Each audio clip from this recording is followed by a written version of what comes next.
இந்த காணொளி உங்களுக்கு தானாக வரவில்லை. இந்த நேரத்தில நீங்கள் இதை பார்க்க வேண்டும் என்றுதான் வந்திருக்கிறது.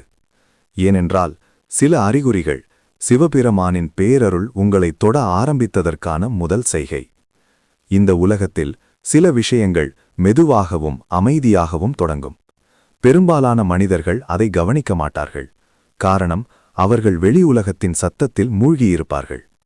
ஆனால் சிலருக்கு மட்டும் வாழ்க்கை ஒரு கட்டத்தில் நின்று உள்ளே நோக்கி திரும்ப சொல்வது போல உணர்வு வரும். அந்த உணர்வு ஒரு கேள்வியுடன் ஆரம்பிக்கும். என்ன நடக்கிறது என் வாழ்க்கையில் என்று கேட்கும் அந்த கேள்விதான் முதல் அடையாளம். ஏனென்றால் சிவபெருமானின் பேரருள் ஒருவரை தொடும்போது அது வெளியிலிருந்து ஆரம்பிக்காது, உள்ளிருந்துதான் ஆரம்பிக்கும். சிவபெருமான் என்ற பெயரை தொட்டவுடன் பலருக்கு ஒரு உருவம் நினைவுக்கு வரும். நெற்றியில் பிறைச்சந்திரன், கழுத்தில் பாம்பு, கையில் திரிசூலம், சாம்பல் பூசிய திருமேனி. ஆனால் அந்த உருவம் ஒரு சின்ன அடையாளம் மட்டுமே. உண்மையில் சிவபெருமான் என்பது ஒரு பேராற்றல். அது வடிவமற்றது. அதற்கு ஆரம்பமும் இல்லை, முடிவும் இல்லை. அது காலத்திற்கும் இடத்திற்கும் அப்பாற்பட்டது. அந்த பேராற்றல் எப்பொழுது ஒருவரின் வாழ்க்கையில் நுழைகிறதோ அப்பொழுது அந்த மனிதன் பழையபடி இருக்க முடியாது. அவன் வெளியிலே அதே மனிதன் போல தோன்றலாம், ஆனால் உள்ளே ஒரு பெரிய மாற்றம் ஆரம்பித்திருக்கும். பலர் நினைப்பது போல சிவபெருமானின் பேராற்றல் வந்து ஒரே நாளில் வாழ்க்கையை மாற்றிவிடாது. அது மின்னல் போல விழுந்து எல்லாவற்றையும் புரட்டி போடாது. அது மெதுவாக, நுணுக்கமாக, ஒரு விதமான ஆழமான அமைதியுடன் வேலை செய்யும். முதலில் அது மனிதனின் சிந்தனையை மாற்றும். பிறகு அவனின் உணர்வுகளை மாற்றும். அதன் பிறகு அவன் பார்க்கும் உலகையே மாற்றும். இந்த மாற்றங்களெல்லாம் பயமாக இருக்காது, ஆனால் குழப்பமாக இருக்கலாம். ஏனென்றால் பழைய வாழ்க்கை முறைகள் மெதுவாக அர்த்தம் இழக்கத் தொடங்கும். ஒரு நாள் திடீரென்று நீங்கள் முன்பு மிகவும் முக்கியம் என்று நினைத்த விஷயங்கள் இப்போது அவ்வளவு முக்கியமாக தெரியாது. பணம், புகழ், பிறர் பாராட்டு, சமூக அந்தஸ்து போன்றவையெல்லாம் ஒருவிதமான வெறுமையாக தோன்றும். இதை பார்த்து நீங்கள் பயப்படலாம். எனக்கு என்ன ஆகிவிட்டது என்று நினைக்கலாம். ஆனால் உண்மையில் அது ஒரு அழிவு அல்ல, அது ஒரு ஆரம்பம். சிவபெருமான் முதலில் அழிப்பவன் என்று சொல்லப்படுவதன் காரணம் இதுதான். அவர் அழிப்பது உங்கள் வாழ்க்கையை அல்ல, உங்கள் வாழ்க்கையில் இருக்கும் தேவையற்ற மாயைகளை. இந்த கட்டத்தில் மனிதன் தனக்குள் ஒரு விசித்திரமான அமைதியை உணர ஆரம்பிப்பான். அந்த அமைதி சந்தோஷம் போலவும் இருக்காது, துக்கம் போலவும் இருக்காது. அது ஒரு நிலை. முன்பு கோபம் வந்த விஷயங்கள் இப்போது கோபத்தை உண்டாக்காது. முன்பு பயம் தந்த சூழ்நிலைகள் இப்போது அவ்வளவு பயமாக தெரியாது. நீங்கள் சிரிப்பீர்கள், அழுவீர்கள், வேலை செய்வீர்கள், பேசுவீர்கள். ஆனால் உள்ளே ஒரு சாட்சி இருப்பது போல உணர்வு இருக்கும். எல்லாவற்றையும் பார்த்து கொண்டிருக்கும் ஒரு அமைதியான பார்வை. இந்த நிலை வந்தால் பலர் அதை புரிந்து கொள்ள மாட்டார்கள். சுற்றியிருப்பவர்கள் உங்களை மாறிவிட்டதாக சொல்வார்கள். முன்பு நீ இப்படி இல்லை என்று கூடுவார்கள். சிலர் உங்களை குளிர்ச்சியானவர் என்று நினைப்பார்கள். சிலர் உங்களை அலட்சியமானவர் என்று நினைப்பார்கள். ஆனால் உண்மை என்னவென்றால், நீங்கள் அலட்சியமாக மாறவில்லை, நீங்கள் ஆழமாக மாறுகிறீர்கள். மேலோட்டமான உணர்ச்சிகளிலிருந்து ஆழமான உணர்வுகளுக்கு நகர்கிறீர்கள். சிவபெருமானின் பேராற்றல் வேலை செய்ய ஆரம்பித்தால்தான் மனிதன் தனிமையை விரும்புவான். இது மிகவும் முக்கியமான ஒரு அடையாளம். முன்பு கூட்டமாக இருப்பது, பேசுவது, சிரிப்பது எல்லாம் பிடித்திருந்தாலும் இப்போது அமைதியாக, தனியாக உட்கார வேண்டும் என்று தோன்றும். யாரிடமும் எதையும் பகிர வேண்டாம் என்று மனம் சொல்லும். இது மனிதர்களை வெறுப்பதால் அல்ல, இது உலகத்திலிருந்து ஓடுவதும் அல்ல. இது உள்ளே நடக்கும் மாற்றங்களை புரிந்து கொள்ளும் தேவை. உள்ளே ஒரு புதிய குரல் பேச ஆரம்பிக்கும்போது வெளி சத்தம் அதிகமாக இருந்தால் அதை கேட்க முடியாது. இந்த கட்டத்திலே மனிதன் வாழ்க்கையை பற்றி ஆழமான கேள்விகளை கேட்க ஆரம்பிப்பான். நான் யார்? இந்த வாழ்க்கையின் அர்த்தம் என்ன? நான் இத்தனை வருடங்கள் ஓடியதே எதற்காக? இறுதியில் என்ன நடக்கப் போகிறது? இந்த கேள்விகள் மனதை கலங்க வைக்கலாம். ஆனால் அவை துன்பத்தை உண்டாக்குவதற்காக வருவதில்லை. அவை உண்மையை நோக்கி அழைப்பதற்காக வருகின்றன. சிவபெருமானின் பேராற்றல் மனிதனை உண்மையிலிருந்து விலகவிடாது. அது எவ்வளவு கடினமாக இருந்தாலும் உண்மையை பார்க்கச் செய்யும். இந்த நேரத்தில் பொய்யான விஷயங்களில் ஆர்வம் குறையும். மற்றவர்களை கவர வேண்டும் என்பதற்காக வாழ வேண்டும் என்ற எண்ணம் மெதுவாக மறையும். சமூகத்தில் ஒரு பிம்பத்தை உருவாக்க வேண்டும் என்ற ஆசை மங்கும். நீங்கள் யாருக்கும் நிரூபிக்க வேண்டிய அவசியமில்லை என்று உணர்வு வரும். இது ஒரு பெரிய விடுதலை. ஆனால் அதே நேரத்தில் ஒருவிதமான தனிமையும் வரும். ஏனென்றால் பெரும்பாலான மனிதர்கள் இன்னும் அந்த பிம்ப உலகத்தில்தான் வாழ்ந்து கொண்டிருப்பார்கள். சிவபெருமானின் பேராற்றல் வேலை செய்யும்போது காலம் பற்றிய உங்கள் உணர்வும் மாறும். முன்பு நீங்கள் எப்பொழுதும் அவசரமாக இருந்திருக்கலாம். எப்பொழுதும் அடுத்தது என்ன, நாளை என்ன, எதிர்காலம் என்ன என்று ஓடியிருக்கலாம். ஆனால் இப்போது அந்த அவசரம் குறையும். சில நேரங்களில் நேரம் வேகமாக ஓடுவது போலவும், சில நேரங்களில் நின்றுவிட்டது போலவும் தோன்றும். நீங்கள் நிகழ்காலத்தில் அதிகமாக இருப்பீர்கள். இது தற்செயலாக நடப்பதல்ல. சிவபெருமான் காலத்தின் அதிபதி என்று சொல்லப்படுவதற்கு காரணமுண்டு. அவர் பேராற்றல் அருகில் வந்தால் காலத்தின் பிடி தளர ஆரம்பிக்கும். இந்த மாற்றங்கள் நடக்கும்போது உங்கள் கனவுகள் மாறலாம். கனவுகள் தெளிவாகவும் அர்த்தமுள்ளதாகவும் இருக்கும். சில கனவுகள் உங்களை நீண்ட நாட்கள் நினைக்க வைக்கும். அவை நேரடியாக எதையாவது சொல்லாமல் இருக்கலாம், ஆனால் ஒரு உணர்வை, ஒரு திசையை காட்டும். அதேபோல் உங்கள் உள்ளுணர்வு வலுப்பெறும்.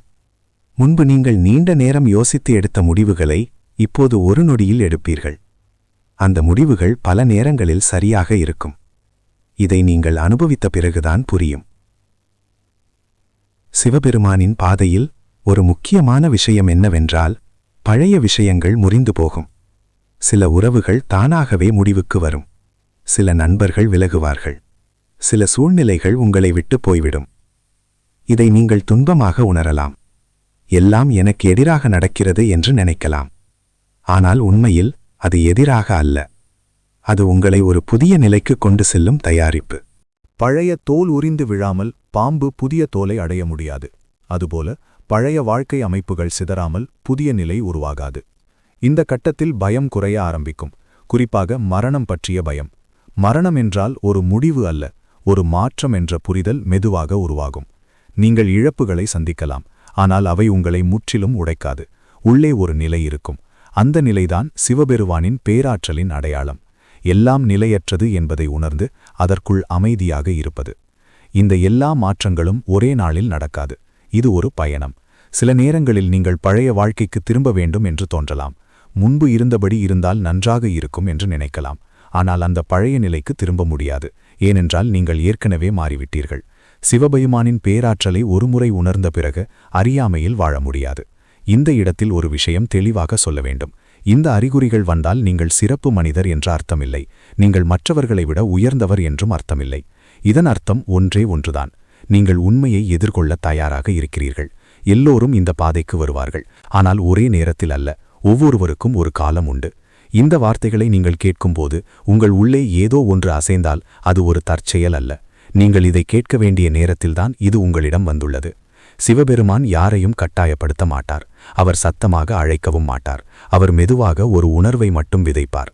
அதை வளர்ப்பதா மறுப்பதா என்பது உங்கள் தேர்வு. இந்த முதல் கட்டம் ஒரு அழைப்பு மாதிரி. இது முடிவல்ல, இது ஆரம்பம். இந்த பாதை எளிதானதல்ல, ஆனால் இது உண்மையானது. நீங்கள் இதில் நடக்க ஆரம்பித்தால் உங்கள் வாழ்க்கை வெளியில் அதே மாதிரி தெரிந்தாலும் உள்ளே அது இனி ஒருபோதும் பழையது போல இருக்காது. சிவபெருமானின் பேரருள் உங்களோடு இருப்பதன் முதல் அறிகுறி இதுதான். சிவபெருமானின் பேரருள் ஒருவரின் வாழ்க்கையில் வேலை செய்ய தொடங்கிய பிறகு முதல் கட்டத்தில் உள்ளார்ந்த மாற்றங்கள் நடக்கும் என்பதை நீ ஏற்கனவே உணர ஆரம்பித்திருப்பாய். ஆனால் அந்த மாற்றங்கள் அங்கேயே நின்று விடுவதில்லை. அவை மெதுவாக உன் வாழ்க்கையின் ஒவ்வொரு பகுதியையும் தொடத் தொடங்கும். குறிப்பாக உன் உறவுகள், உன் பழக்கங்கள், உன் நம்பிக்கைகள், உன் பயங்கள் எல்லாவற்றையும். இந்த இரண்டாவது கட்டம் மிகவும் முக்கியமானது. காரணம், இங்குதான் பெரும்பாலான மனிதர்கள் குழப்பமடைகிறார்கள். சிலர் இந்த மாற்றங்களை எதிர்த்து நிற்கிறார்கள். சிலர் பயந்து பின்னால் திரும்ப முயற்சிக்கிறார்கள். ஆனால் உண்மையில் இது சிவபெருமான் உன்னை மேலும் ஆழமாக அழைக்கும் கட்டம். இந்த நிலையில் உனக்கு ஒரு விசித்திரமான உணர்வு வரும். நீ உலகத்தில் இருப்பாய், ஆனால் உலகம் உன்னுள் இருப்பது குறைந்து கொண்டிருக்கும். முன்பு உன் மனதை முழுவதுமாக நிரப்பிய விஷயங்கள் இப்போது ஓரத்தில் நகர்ந்துவிடும். நீ வேலை செய்வாய், குடும்பத்துடன் இருப்பாய், சமூகத்தில் வாழ்வாய். ஆனால் உள்ளே ஒரு இடைவெளி உருவாகும். அந்த இடைவெளி வெறுமை போல தோன்றலாம், ஆனால் அது வெறுமை அல்ல, அது இடம். அந்த இடத்தில்தான் உண்மை இறங்குகிறது. இந்த கட்டத்தில் உறவுகள் தொடர்பான மாற்றங்கள் அதிகமாக நடக்கும். சில உறவுகள் மிகவும் ஆழமாக இருந்தாலும் திடீரென்று சிதற ஆரம்பிக்கும். காரணமில்லாமல் வாதங்கள் வரும், புரிதல் குறையும், ஒருவருக்கொருவர் பேசுவதற்கே மனம் வராது.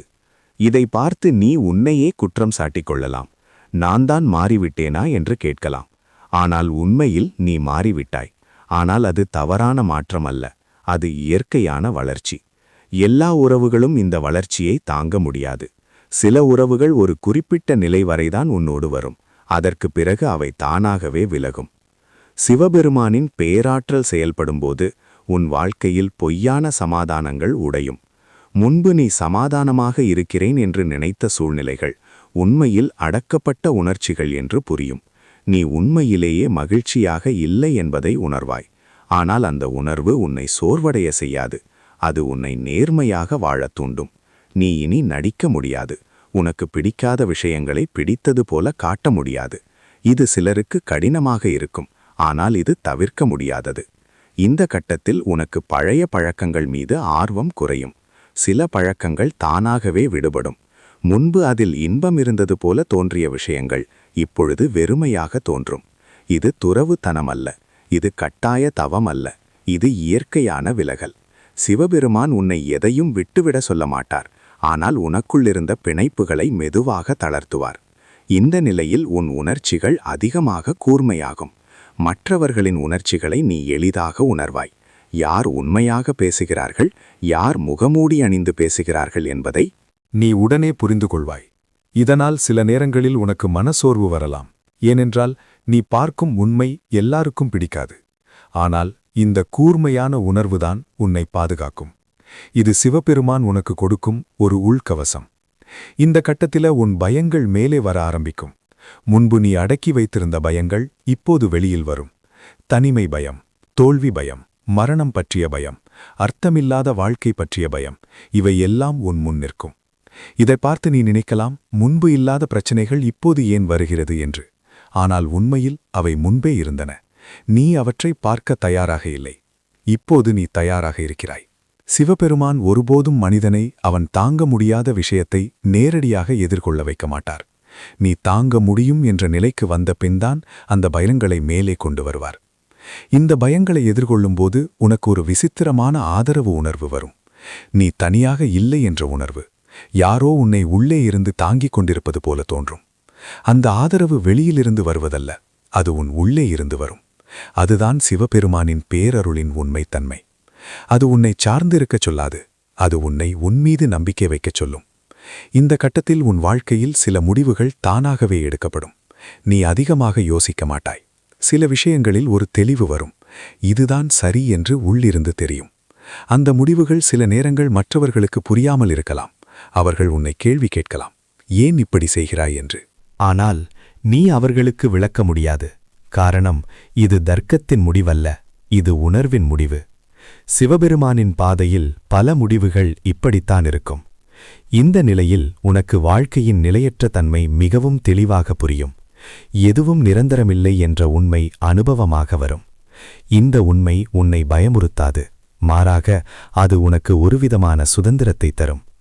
இழப்பதற்காக பயப்படாமல் வாழும் தைரியம், பிடித்துக்கொண்டே இருப்பதற்காக வலிக்காமல் இருக்கிற அமைதி. இந்த இரண்டாவது கட்டத்தில சிவபெருமான் உன்னை மெதுவாக உன் பழைய அடையாளங்களிலிருந்து பிரிக்க ஆரம்பிப்பார். நீ யார் என்று நினைத்துக் கொண்டிருந்தாயோ அந்த அடையாளங்கள் தளர ஆரம்பிக்கும்.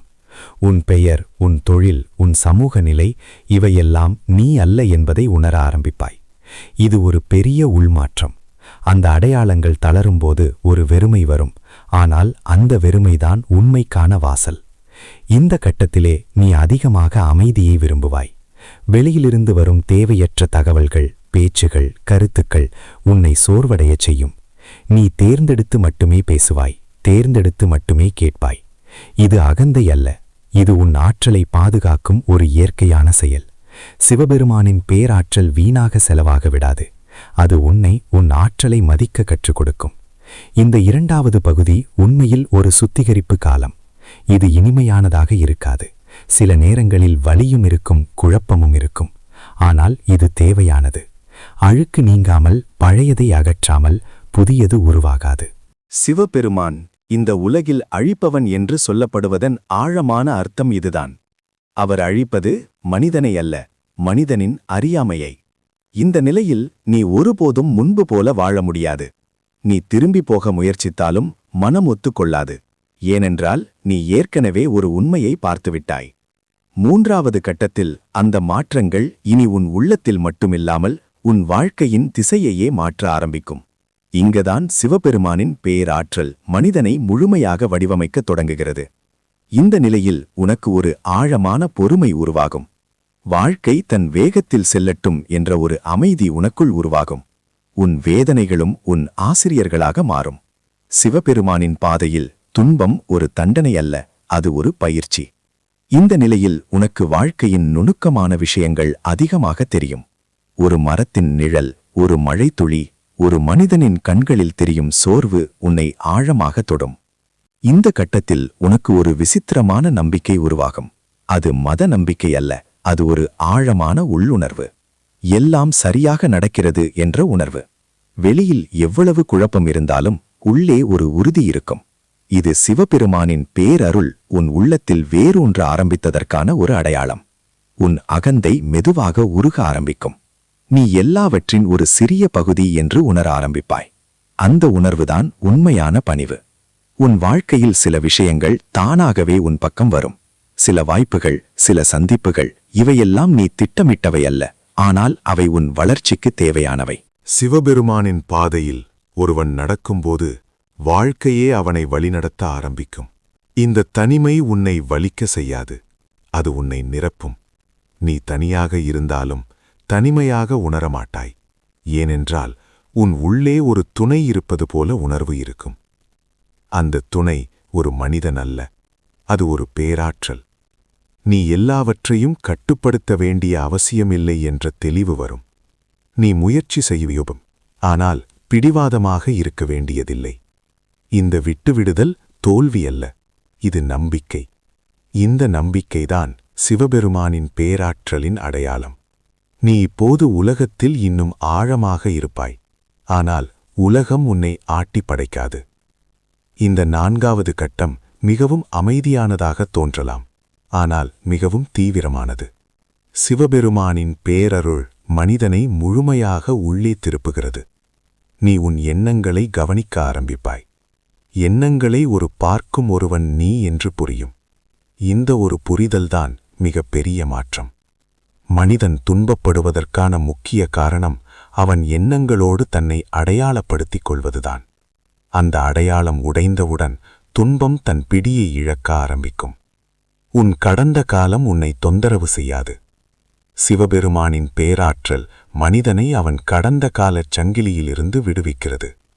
நிகழ்காலம் போதுமானது என்ற உணர்வு உனக்குள் வேரூன்றும். உன் வாழ்க்கையில் மௌனம் ஒரு முக்கிய இடத்தை பிடிக்கும். அந்த மௌனத்தில்தான் நீ உன்னை உணர்வாய். வார்த்தைகள் இல்லாமலே புரிதல் வரும். இந்த மௌனம்தான் சிவபெருமானின் உண்மை மொழி. நீ பிற மனிதர்களை ஒரு புதிய பார்வையில் பார்ப்பாய். ஒருவர் கோபமாக பேசினால் அதன் பின்னால் இருக்கும் வழியை நீ உணர்வாய். இந்த பார்வை உன்னை தீர்ப்பளிக்க முடியாதவனாக மாற்றும்.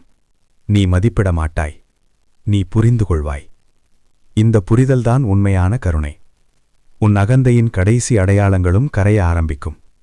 நீ எதுவாகவும் இருக்க வேண்டிய அவசியமில்லை என்ற சுதந்திரம் உனக்குள் உருவாகும். வாழ்க்கையில் ஒரு எளிமை உருவாகும். குறைவில் நிறைவு காணும் திறன் வரும். இது வறுமை அல்ல, இது ஒரு தேர்வு. நீ உன் வாழ்க்கையின் பொறுப்பை முழுமையாக ஏற்றுக்கொள்வாய். நடந்ததற்கு யாரையும் குற்றம் சொல்ல மாட்டாய். தனிமை இனி உன்னை பயமுறுத்தாது. கூட்டமும் உன்னை குழப்பாது. சிவபெருமான் வெளியில் எங்குமில்லை, அவர் உள்ளேதான் இருக்கிறார். தேடல் முடியடைய ஆரம்பிக்கிறது. நீ உள்ளே இருக்கிறாய். அந்த உள்ளேதான் சிவபெருமான் இருக்கிறார். இந்த இறுதி கட்டம் வெளியில் பெரியதாக தெரியாது, ஆனால் உள்ளே மிகப்பெரிய மாற்றத்தை ஏற்படுத்தும். இங்கே இருப்பது மட்டுமே உள்ளது. நீ வாழ்க்கையை கட்டுப்படுத்தவில்லை, வாழ்க்கையும் உன்னை கட்டுப்படுத்தவில்லை. இரண்டும் ஒன்றாக ஓடிக்கொண்டிருக்கின்றன. நான் செய்கிறேன் என்ற மாயை கரைய ஆரம்பிக்கிறது. நீ நிகழ்வின் ஒரு பகுதி என்ற உண்மை பதியும். உன் செயல்கள் தெளிவாகவும் நேர்மையாகவும் இருக்கும். நீ எதையும் நிரூபிக்கச் செய்ய மாட்டாய். சிவபெருமானின் பேரருள் மனிதனை இப்படிதான் மாற்றுகிறது. உன் வாழ்க்கையின் சுமை குறையும். சவால்கள் இருக்கும், ஆனால் அவை சுமையாக அமராது. மரணம் ஒரு மாற்றம் என்ற புரிதல் அனுபவமாக இருக்கும். உன் உறவுகள் எளிமையாகும். யார் இருக்க வேண்டுமோ அவர்கள் இருப்பார்கள், யார் போக வேண்டுமோ அவர்கள் போவார்கள். அர்த்தம் என்பது இப்போதைய இருப்பிலேயே உள்ளது என்று புரியும். உன் மௌனம் இன்னும் ஆழமாகும். அந்த மௌனம்தான் சிவபெருமானின் உண்மை இருப்பு. அவர் சத்தத்தில் இல்லை, அவர் அதற்கு பின்னால் இருக்கும் அமைதியில் இருக்கிறார். வாழ்க்கையே உன் ஆசிரியராக மாறும். உன் கருணை இயற்கையாக வெளிப்படும். வெளியில் மாற்றங்கள் நடந்தாலும் உள்ளே ஒரு நிலைத்தன்மை இருக்கும். இதுதான் சிவபெருமானின் பேராற்றலின் உறுதியான வெளிப்பாடு. நீ தனி மனிதன் அல்ல, முழுமையின் ஒரு அங்கம். கோவில், தியானம், மௌனத்தில் மட்டும் சிவபெருமான் இல்லை. நீ வேலை செய்யும்போதும் சாலையில் நடக்கும்போதும் அந்த இருப்பு உன்னோடு இருக்கும். இதுதான் உண்மையான சிவபக்தி. நீ எங்கும் வந்து சேர்ந்து விட்டதாக நினைக்க மாட்டாய். ஏனென்றால் வந்து சேர வேண்டிய இடம் எதுவும் இல்லை என்பதை புரிந்து கொண்டிருப்பாய். நீ தனியாக இல்லை. நீ ஒருபோதும் தனியாக இருந்ததில்லை. சிவபெருமான் உன் உள்ளே, உன் இருப்பில், உன் மௌனத்தில் இருக்கிறார். வாழ்க்கை அதே போலத்தான் இருக்கும். ஆனால் நீ மாறியிருப்பாய். அந்த மாற்றம்தான் எல்லாவற்றையும் மாற்றும். நீ இனி வாழ்க்கையை அனுபவிக்க முயற்சிக்க மாட்டாய். நீ வாழ்க்கையாகவே இருப்பாய். இதுவே இந்த பயணத்தின் சாரம். இந்த அறிகுறிகள் உன் வாழ்க்கையில் தோன்றியிருந்தால் நீ விழித்துக் கொள்ள ஆரம்பித்திருக்கிறாய் என்று அர்த்தம். அந்த விழிப்பே சிவபெருமானின் பேரருளின் உண்மையான அருள். இந்த காணொளி முடிந்துவிட்டதால் பயணம் முடிந்துவிட்டது என்று நினைக்காதீர்கள். சில பயணங்கள் வார்த்தைகள் முடிந்த இடத்தில்தான் ஆரம்பிக்கும். அமைதியாக இருங்கள், கவனமாக இருங்கள், சைகைகளை புறக்கணிக்காதீர்கள். சிவபெருமானின் பேரருள் இப்பொழுதும் எப்பொழுதும் உங்களோடு இருக்கிறது. இதுபோன்ற ஆன்மீக தேடல்கள் மற்றும் சிவபெருமானின் அருளை பற்றிய ஆழமான புரிதல்களை பெற சிவனே துணை சேனலை மறக்காமல் சப்ஸ்கிரைப் பண்ணுங்க. உங்கள் கருத்துக்களை கீழே பகிருங்கள். இந்த தகவல்கள் பயனுள்ளதாக இருந்தால் உங்கள் அன்புக்குரியவர்களுக்கும் இதை பகிருங்கள். தென்னாடுடைய சிவனே போற்றி, எந்நாட்டவர்க்கும் இறைவா போற்றி. நன்றி.